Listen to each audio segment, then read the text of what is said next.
केसी वेणुगोपाल जी, मुकुल वासनिक जी, शक्ति सिंह गोहिल जी, अमित चावड़ा जी, शैलेश परमार जी, तुषार चौधरी जी, मधुसूदन मिस्त्री जी, भरत सोलंकी जी, शिव दहरिया जी, लालजी भाई देसाई जी, कमलेंद्र सिंह जी, स्टेज पे वरिष्ठ नेता और हमारे प्यारे कार्यकर्ता, वर्कर्स, लीडर्स, आप सबका यहां बहुत बहुत स्वागत, नमस्कार।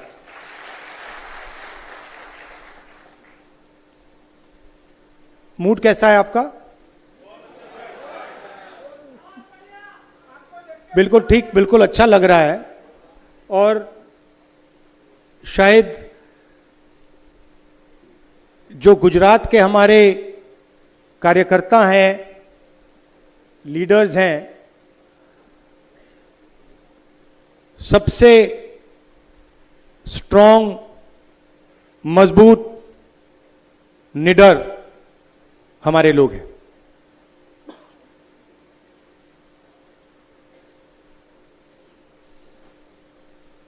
देश में क्या हो रहा है आपको मालूम है। बेरोजगारी, 2-3 अरबपतियों को देश का पूरा धन दिया जा रहा है। यहीं के हैं, आपने ही भेजे हैं अदानी और अंबानी। उनके लिए सब कुछ अवेलेबल है, जो भी उनको चाहिए। एयरपोर्ट, मुंबई का एयरपोर्ट किसी और के हाथ में है, अदानी जी को चाहिए, सीबीआई केस लगता है, झटक से चमकता हुआ बोर्ड अदानी एंटरप्राइजेज लग जाता है वहां पे।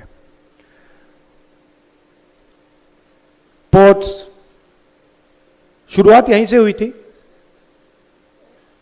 एयरपोर्ट, सीमेंट, इंफ्रास्ट्रक्चर,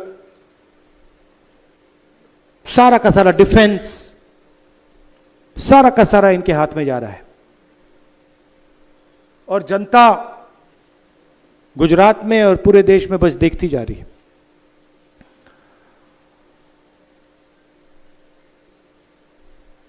हम कुछ महीनों से इंटरनली खारगे जी और हमारी जो दिल्ली में सीनियर लीडरशिप है, हमारा डिस्कशन हो रहा है कि कांग्रेस पार्टी को हम मजबूत कैसे करें। क्योंकि सच में ये जो लड़ाई चल रही है, ये राजनीतिक लड़ाई तो है, मगर ये विचारधारा की लड़ाई भी है। और विचारधारा की सिर्फ 2 पार्टियां हिंदुस्तान में, एक बीजेपी और आरएसएस और दूसरी कांग्रेस पार्टी। तो लड़ाई इन दोनों के बीच में है। और पूरा देश जानता है, समझता है कि कांग्रेस पार्टी ही आरएसएस और बीजेपी को हरा सकती है। और इसमें मैं एक और चीज जोड़ना चाहता हूं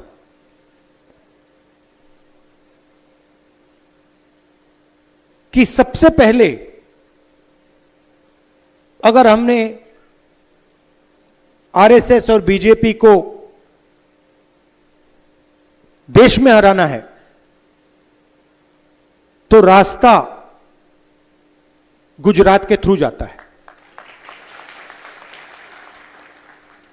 हमें पहले यहां पर जो हमारी ओरिजिनल फाउंडेशन थी, हमारी पार्टी भी, अगर आप सोचें, हमारी पार्टी भी गुजरात से ही शुरू हुई थी। हमारे सबसे बड़े जो नेता थे महात्मा गांधी, वो आपने हमें दिए थे, और सरदार पटेल जी भी आपने हमें दिए। तो हमारी विचारधारा भी, हमारी पार्टी भी यहीं से शुरू हुई है। मगर काफी सालों से हम डिमोरलाइज से हैं। गुजरात में डिमोरलाइजेशन है नहीं है ना? थोड़ा लग रहा है कि भाई ये बड़ा मुश्किल काम है। तो मैं यहां आया हूं आपको बताने कि यह कोई मुश्किल काम नहीं है, ये आप लोगों के लिए आसान काम है। और आप देख लेना, हम ये काम गुजरात में पूरा करके छोड़ेंगे।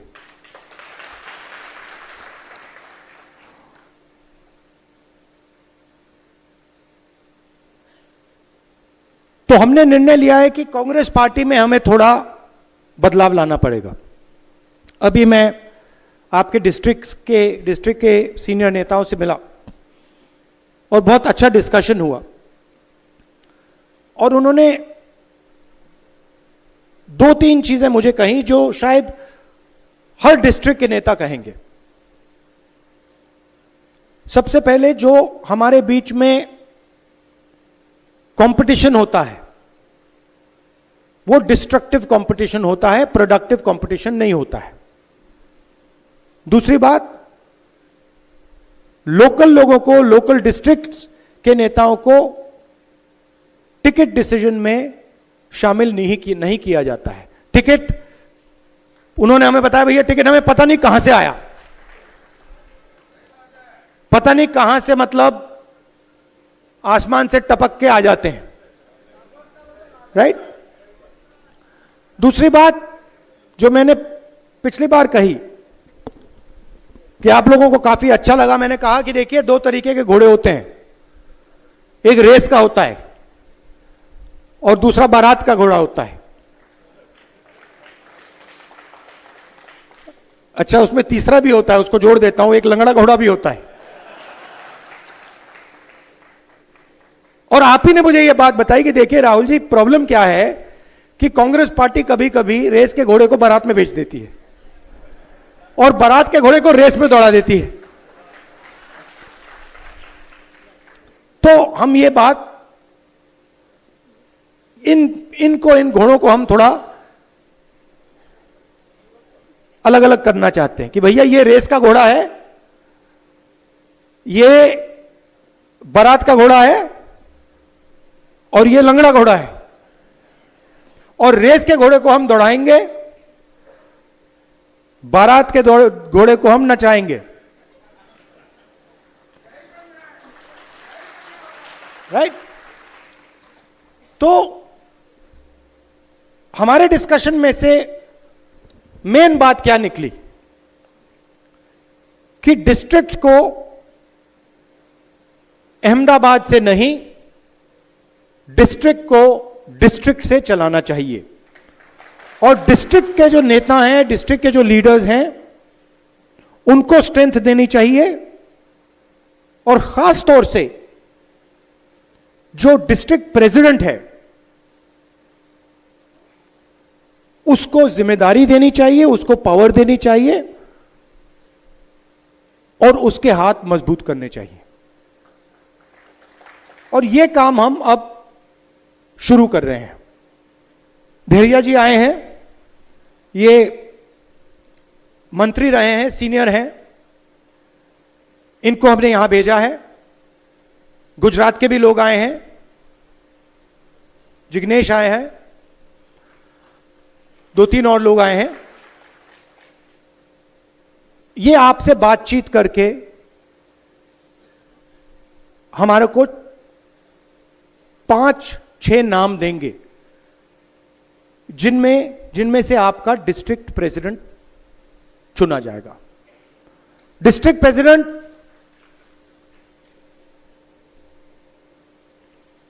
कॉम्प्रोमाइज कैंडिडेट नहीं होगा। डिस्ट्रिक्ट प्रेसिडेंट इस डिस्ट्रिक्ट को चलाएगा, अकेले नहीं चलाएगा, आपकी मदद के साथ चलाएगा, मगर उसके डिसीजन से डिस्ट्रिक्ट चलेगा। डिस्ट्रिक्ट कमेटी के डिसीजन से डिस्ट्रिक्ट चलेगा, ऊपर से कोई अलग अलग तरीके के कैंडिडेट्स, डायरेक्शन, ये वो नहीं दे पाएगा। तो ये स्ट्रक्चर हम बना रहे हैं। हम चाहते हैं कि संगठन और इलेक्शन लड़ने वालों के बीच में कनेक्शन हो। आजकल क्या होता है, कांग्रेस पार्टी का संगठन चुनाव जितवाता है और एक बार व्यक्ति एमएलए बन जाता है, एमपी बन जाता है, तो वो कांग्रेस के संगठन को भूल जाता है और कहता है भैया तुम जानो, तुम्हारा काम जाने, मैं जा रहा हूं। तो अब हम संगठन के माध्यम से लोगों को चुनेंगे, संगठन डिसाइड करेगा कि चुनाव कौन लड़ेगा कौन नहीं लड़ेगा, कोई एक व्यक्ति ऊपर से नहीं डिसाइड करेगा। यह हमारा गुजरात में पायलट प्रोजेक्ट है। गुजरात में हम इसको टेस्ट कर रहे हैं क्योंकि हम मैसेज देना चाहते हैं कि गुजरात हमारे लिए सबसे जरूरी प्रदेश है और हमारी लड़ाई विचारधारा की है और वो लड़ाई गुजरात में हम लड़ेंगे और जीतेंगे। एक बात बहुत अच्छी इसी मीटिंग में मुझे कही कि अलग अलग सीनियर नेता आते हैं। किसी ने कहा जब अहमदाबाद से सीनियर नेता आते हैं तो जादू से हर डिस्ट्रिक्ट में लोग 2-3 दिन के लिए आ जाते हैं, बाहर आ जाते हैं और सीनियर नेता चला जाता है, वो गायब हो जाते हैं। मगर इनके पास सचमुच में कोई पकड़ नहीं होती कि सीनियर नेता बने घूम रहे हैं मगर बूथ नहीं जिता पाते हैं। तो हम उन लोगों को स्ट्रेंथ देना चाहते हैं जिनकी पकड़ बूथ से है, जो लोकल हैं, जो जनता की जो समस्याएं हैं, जनता की जो इश्यूज हैं, जो उनको उठाते हैं, उनको हम आगे बढ़ाना चाहते हैं, उनको हम पावर देना चाहते हैं। यह मैं आपसे कहने आया हूं। आपके साथ डिस्कशन होगा, आपकी राय ली जाएगी, आपकी ओपिनियन ली जाएगी और उस बेसिस पे हम निर्णय लेंगे। आप यहां गुजरात में कांग्रेस पार्टी के लिए लड़ते हो, मैं समझता हूं कि यह आसान काम नहीं है। शायद पूरे देश में आपको सबसे ज्यादा सहना पड़ता है। आप धमकियां खाते हो, लाठी खाते हो, गाली खाते हो, मगर आप कांग्रेस पार्टी का झंडा नहीं छोड़ते हो। तो मैं आपका दिल से धन्यवाद कहना चाहता हूं और मैं आपको बताना चाहता हूं कि जहां भी मेरी जरूरत होगी, गुजरात के कोने कोने में जहां भी आप मुझे बुलाओगे, मैं हाजिर हो जाऊंगा। नई जनरेशन को हमें कांग्रेस पार्टी में लाना है। जो सचमुच में जनता से जुड़े लोग हैं, उनको हमें आगे बढ़ाना है। इसी भीड़ में बहुत सारे ऐसे लोग हैं जो जनता के बहुत करीब हैं, जनता के लिए लड़ते हैं, खड़े रहते हैं, उन्हें हमें आगे बढ़ाना है। इसी भीड़ में ऐसे भी लोग हैं जो बीजेपी के साथ मिले हुए हैं, उनको हमें आइडेंटिफाई करना है ना, आइडेंटिफाई करना है और प्यार से परे करना है। हिंसा से नहीं, नफरत से नहीं, प्यार से भैया इस साइड हो जाइए, दूसरों को आगे जाने दीजिए। धन्यवाद। जय हिंद, नमस्कार।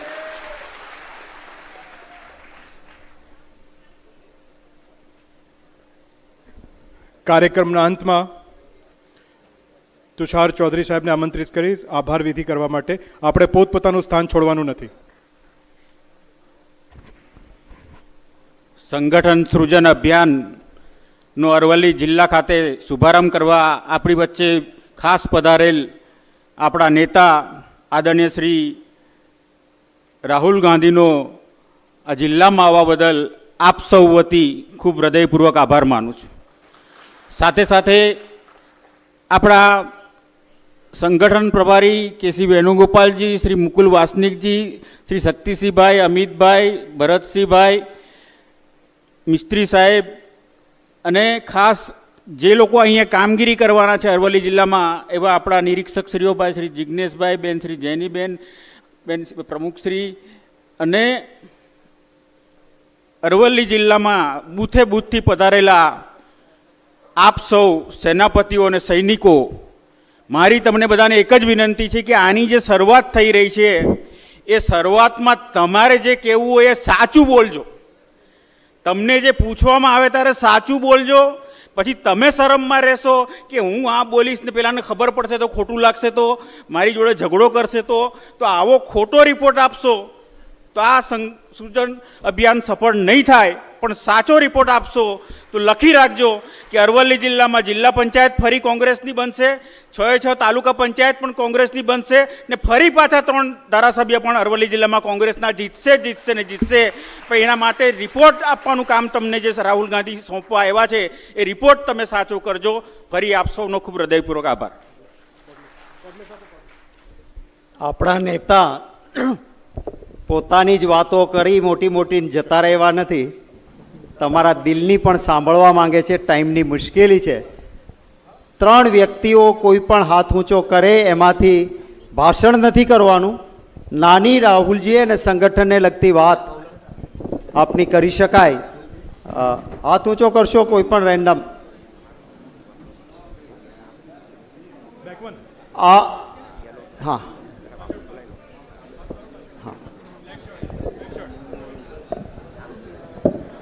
भैया आ बाजू आपी दो पहला एक पची आगे जाओ. नमस्कार आदरणीय राहुल गांधी जी. कोई फॉर्मालिटी नहीं करिए, अपनी बात टूक में एकदम 30 सेकंड में. अच्छा, मारू एक कहूँ है कि तालुका पंचायत ओके ठीक ठीक. अभी तालुका पंचायत और जिला पंचायत की जब इलेक्शन होती है तब 10 दिन पहले ही कांग्रेस पार्टी जनरेट होती है. इलेक्शन खत्म हो जाता है, फिर कांग्रेस पार्टी के कार्यकर्ता कहाँ जाते हैं पता नहीं चलता. और दूसरा एक कहना है कि जब इलेक्शन आता है उसके 10 दिन पहले ही स्टार्ट होता है कि ये कांग्रेस पार्टी के नेता ढूंढते रहते हैं कौन कार्यकर्ता है, और वो इलेक्शन खत्म होने के बाद नहीं रहता. और एक बात और कहनी है मुझे. Thank you.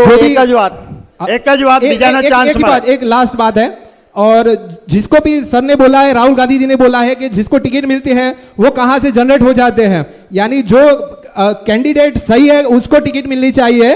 उसके हिसाब से मैं जहां से आता हूं, टीटर गांव से आता हूं, वहां की दोनों तालुका पंचायत सीट कांग्रेस जीतती थी, एक जिला पंचायत सीट है वो जीतती थी. पर इस बार ये गए इलेक्शन में वो एक ही सीट आई और जिला पंचायत सीट भी चली गई. बराबर, तो उस पे हमें कांग्रेस पार्टी को काम करना चाहिए. Thank you sir, thank you. अब जो आपो તમારે ફર્સ્ટ રો એક, પછી બહેન એક, બસ લાસ્ટ. પહેલા અહીંયા આપો પછી બહેન. Thank you. सर जी, देवराज धाम के इस गांव मोड़ासा में राहुल जी आपका तहे दिल से हम पूरे अरवल्ली जिला कांग्रेस समिति की ओर से आपके हार्दिक स्वागत करते हैं. सर, सब लोग सब कुछ जानते हैं. एक बात यह है कि बूथ लेवल पे जो भी कार्यकर्ता कार्य करता है, जो यहाँ पे बैठे हुए मेरे साथ, उनका जो काम है, एक पेज पे एक पन्ने पे कितने मतदाता है, उनका जो हिसाब ऊपर तक जाना चाहिए. और उसके लिए हमारे पास जो मैकेनिज्म होनी चाहिए, दैट इज वेरी इंपॉर्टेंट. और उसकी ऑथेंटिसिटी भी होनी चाहिए. मैं आपको जी थोड़ा सा बता देता हूं. हम, जैसे मैंने कहा, हम डिस्ट्रिक्ट में लीडरशिप ला रहे हैं. हम जो सचमुच में डिस्ट्रिक्ट का लीडर है और डिस्ट्रिक्ट को डेवलप कर सकता है, उसको हम डिस्ट्रिक्ट प्रेसिडेंट बनाएंगे. पहली बात. दूसरी बात, आजकल हम किसी को मेजर नहीं करते, किसी को नापते नहीं है. कौन काम कर रहा है किसकी कितनी पकड़ है, किसका बूथ जीतता है, किसका बूथ हारता है, ये सब हम डेटा निकालेंगे और हम प्रोडक्टिव कंपटीशन शुरू कर देंगे। उदाहरण देता हूं, मान लीजिए हम गुजरात में चुनाव जीते, बेस्ट परफॉर्मिंग डिस्ट्रिक्ट से मंत्री बनेगा। अगर कोई ऐसा डिस्ट्रिक्ट है जहां पे मतलब मान लो 6 सीटें हैं और वहां पे हम 1 सीट जीते और गुजरात का सबसे बड़ा नेता उस डिस्ट्रिक्ट को चला रहा है, तो उसको चांस नहीं मिलेगा। हमारा कहना है कि भैया आप बड़ी बड़ी बातें मत करो, गुजरात की, जापान की, अमेरिका की नहीं। आप सबसे पहले 40 लोग 41 लोग सबसे पहले आप हमें यह बता दो, हमें यह दिखा दो कि आप डिस्ट्रिक्ट को खड़ा कर सकते हो। उसके बाद जो ब्लॉक के नेता लिए घूमते रहते हैं, आप क्या ब्लॉक को खड़ा कर पा रहे हो या नहीं? और आप अपने आप को बहुत बड़ा नेता कहते हो, अच्छा भैया आपका बूथ नंबर क्या है? आप वहां पे अहमदाबाद में बैठे हो, सीनियर नेता हो, गाड़ी में घूम रहे हो, अच्छा भैया एक बात बताओ, आप कहां रहते हो? अच्छा आपका बूथ नंबर क्या है? अच्छा उसमें वोट कितने मिले आपको? सीधी सी बात है। तो हम जो पार्टी को डेवलप कर रहा है उसको हम स्ट्रेंथ और पावर देना चाहते हैं, और जो टाइम जाया कर रहा है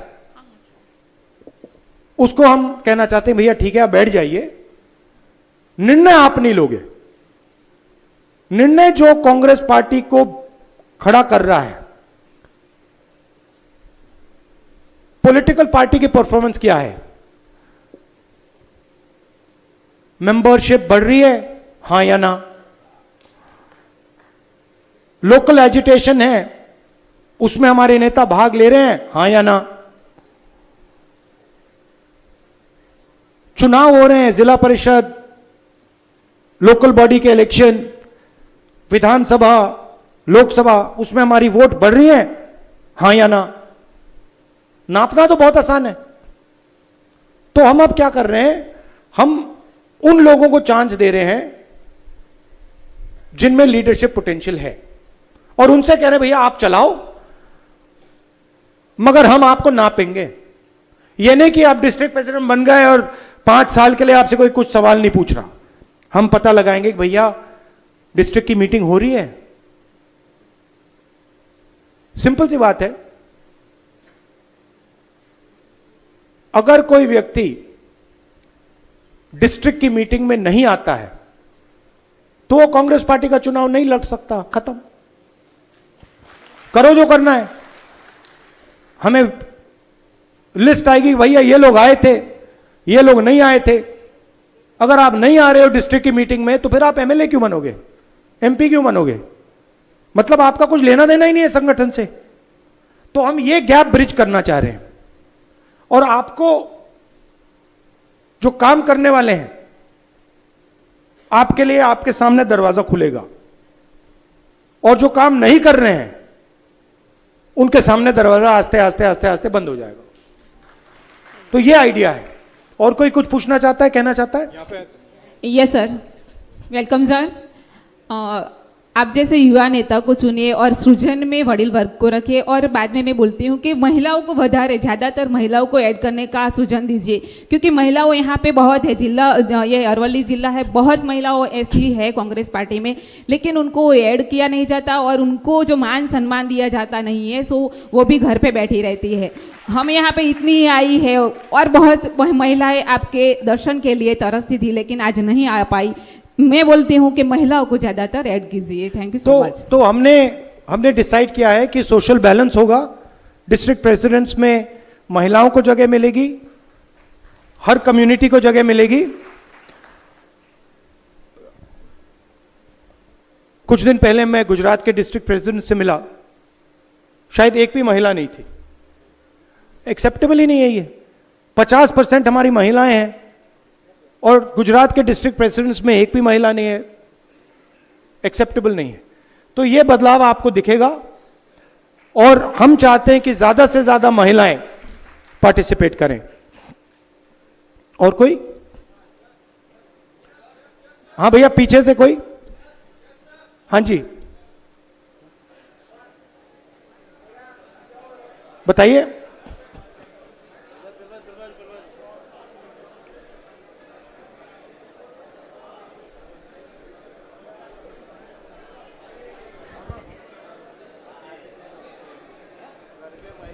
हेलो, मेरा सुझाव है, कांग्रेस पार्टी का जो फंडिंग आता है जो संगठन के लिए यूज़ नहीं हो रहा है, संगठन तक अपना जो पेमेंट्स होता है वो नहीं आ रहा है, और जो संगठन के नीचे स्तर के लोग हैं उसको ताकत नहीं मिल रही है। तो उसके लिए जो मेरी विनती है कि अगर कार्यकर्ता के पैसे से ही पार्टी खड़ी करनी है तो कार्यकर्ता कितना पैसा डाल करेगा। 2002 से मैं पार्टी में काम करता हूं। मैं आपको जवाब देता हूं। इसके बारे में हमने सोचा है, डिस्कशन किया है। देखिए, चुनाव से पहले 3-4 महीने पहले कांग्रेस पार्टी कैंडिडेट्स को फाइनेंशियल सपोर्ट देती है। हमने निर्णय लिया है कि वो फाइनेंशियल सपोर्ट हम 3 महीने पहले ना दें, वो फाइनेंशियल सपोर्ट हम कॉर्पस फंड बना के डिस्ट्रिक्ट को पकड़ा दें। उसमें से आपको मंथली पैसा मिलेगा, डिस्ट्रिक्ट को चलाने के लिए पैसा मिलेगा। मगर हम ये भी चाहते हैं कि हमारे जो डिस्ट्रिक्ट प्रेसिडेंट्स हैं, डिस्ट्रिक्ट के सीनियर नेता हैं, वो भी फंडिंग का काम करें, लोगों से फंड रेजिंग का काम करें, तो वो भी हम मेजर करेंगे। अब थोड़ा मुझे निकलना है क्योंकि कमर्शियल फ्लाइट है। आप सबका दिल से बहुत बहुत धन्यवाद। नमस्कार, जय हिंद। बहुत बहुत धन्यवाद सबका।